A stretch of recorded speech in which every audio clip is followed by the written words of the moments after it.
6 سال کی عمر میں یتیمی کا دیکھ دل پر لگا اور ماں نے بیوگی کی چادر اوڑھ کر ماموں کے در پر دستک دی۔ 7 کی اونچی تھے تبھی ماں دوسری شادی کی توق سے بچ گئی۔ توق اس وجہ سے کہا کہ سوتیلے باپ کے بارے میں بہت کچھ سن رکھا تھا، اچھے نہ ہوتے تو زندگی بھر کی اذیت گلے پڑ جاتی۔ ہم اونچی ذات کے سہی لیکن بے حد غریب تھے۔ میری زندگی میرے لیے دکھوں کا ایک تلخ تجربہ ہے۔ میں نے محروم لوگوں کو کم ظرف اور دوسروں کی خوشیوں کا حاسد ہی پایا ہے۔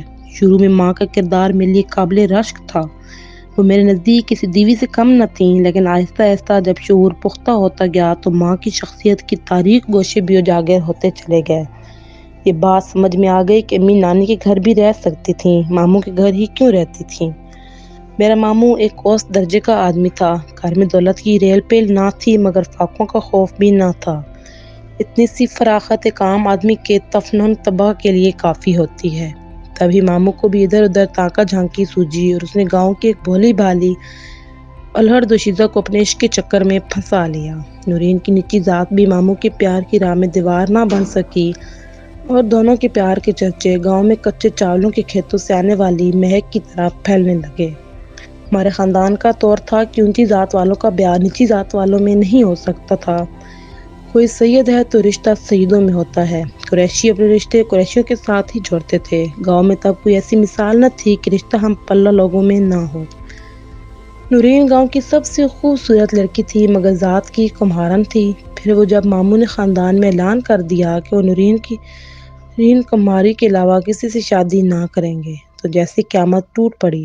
نانی نے دونوں ہاتھوں سے اپنا سر پیٹ ڈالا مگر ماموں کی ضد کے سامنے کسی کی نہ چلی۔ انہوں نے نورین کی خاطر خاندان بھر کو خفا کیا اور خدا حافظ کہہ کر چلے گئے۔ اس کمہارن سے اس کے والدین کے گھر جا کر نکاح پڑھوا لیا۔ نانی غریب روتے روتے بے ہوش ہو گئی کہ ہائے میرے بیٹے کو مٹی کے برتن بنانے والوں نے پیار کا جھانسا دے کر کس بھٹے میں جھونک دیا ہے۔ وہ روتی جاتی تھیں اور کہتی جاتی تھیں، اری کمہارن جو میں نے تجھ کو اپنے بیٹے کے گھر بسنے دیا تو میرا نام بھی ماں جبین نہیں۔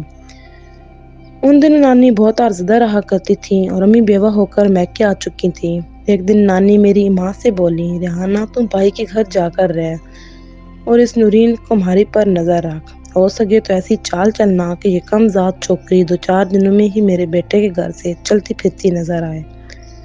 اماں جان آپ فکر مت کیجیے، بس چند دن صبر کر لیں۔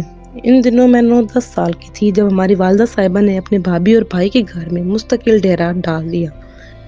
ماموں ممانی نے خندہ پیشانی سے ہمارا استقبال کیا۔ نورین مامی نے تو بہت زیادہ خوشی کے ساتھ میری ماں کو خوش آمدید کہا، مجھے بھی پیار سے رکھا۔ وہ بظاہر خوش نظر آتی تھیں کہ گھر میں اب 1 سے 2 عورتیں ہو گئی تھیں۔ ماموں کی نورین سے شادی کو سال گزر چکا تھا۔ شادی کے دوسرے برس ان کے ہاں 2 جڑواں لڑکے ہوئے تھے جو نوزائیدگی میں ہی وفات پا گئے۔ سال بعد ایک لڑکی نے جنم لیا جو بہت خوبصورت اور صحت مند تھی۔ اس دوران امی پیار محبت سے اپنی بھابھی کے ساتھ رہیں اور بچی کی دیکھ بھال کے بہانے جب ماموں کے ذہن کو گرفت میں کر لیا تو غیر محسوس طریقے سے ان کے گھر میں زہر پھیلانا شروع کر دیا۔ اب اکثر ممانی سے الجھ پڑتی۔ میں اماں کی دماغ کی صلاحیتوں اور سیاست پر حیران ہوتی کہ زیادتی بھی وہی کرتی اور معصوم بھی بن جاتی۔ ماموں الٹا ممانی پر غصہ ہوتے کہ میری بیوہ بہن اور یتیم بانجی کو بوجھ سمجھتی ہو، ڈھنگ سے رہو ورنہ اچھا نہ ہوگا۔ وہ بیچاری سمجھ نہ پاتی کہ کیا کریں، خود اپنے ہی گھر میں آپ چور بن کر رہ گئی تھیں۔ میں حیران ہوتی کہ نورین مامی میں تو کوئی برائی نہیں، پھر میری ماں کیسے برائیاں تلاش کر لیتی ہے۔ مجھے وہ اچھی لگتی تھیں مگر امی نے ایسی باتیں کی کہ مجھے ان کے خلاف کر دیا۔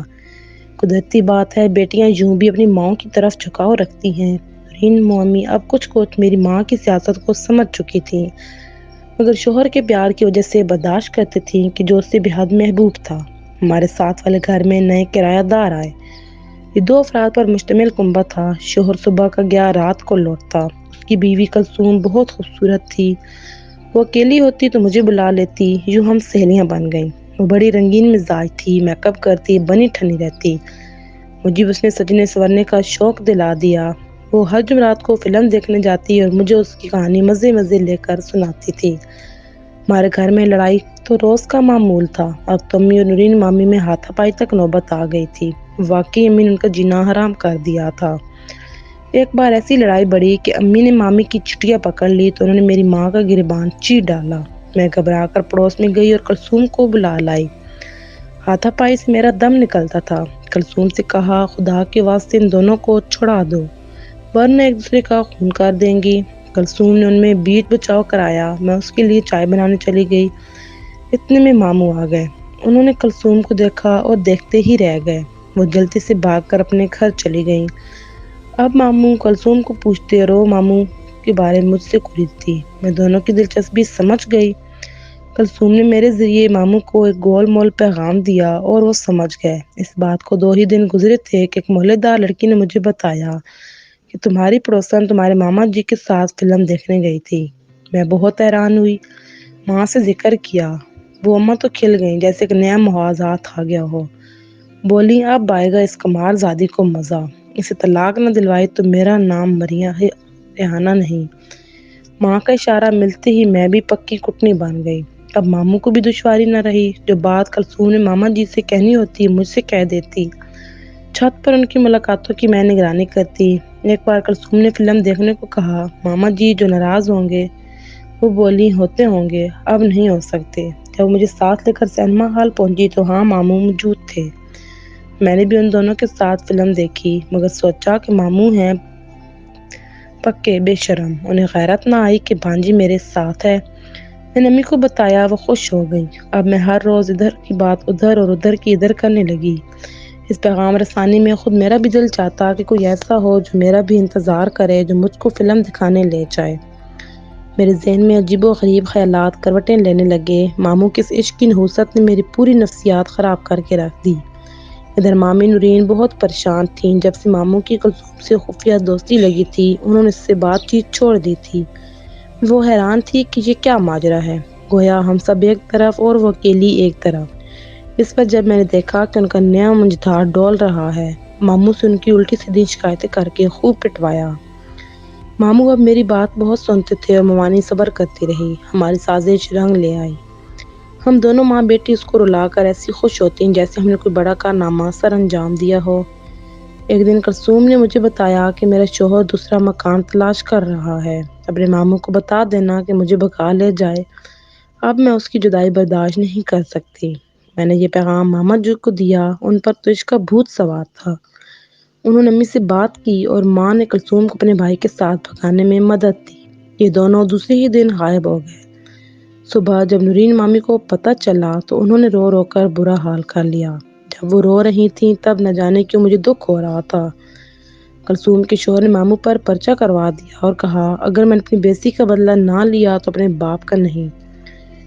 نورین مامی نے جب یہ سنا تو اپنی ہوش حواس کھو دیے۔ دوسرے دن اس نے خود پر مٹی کا تیل جھڑکا اور جل کر مر گئی۔ اس دن مجھے اتنا دکھ ہوا کہ خود سے نفرت سے محسوس ہوئی۔ اس کے ساتھ ماموں اور ماں سے بھی نفرت ہو گئی۔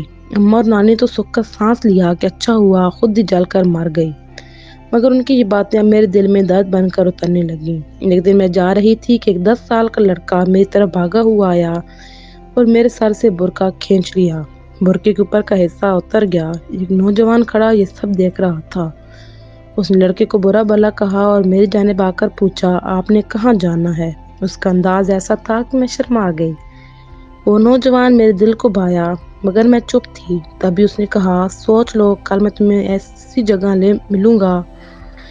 گھر آئی تو سینے میں دل یوں دھڑک رہا تھا جیسے بھی اچھل کر باہر آ جائے گا۔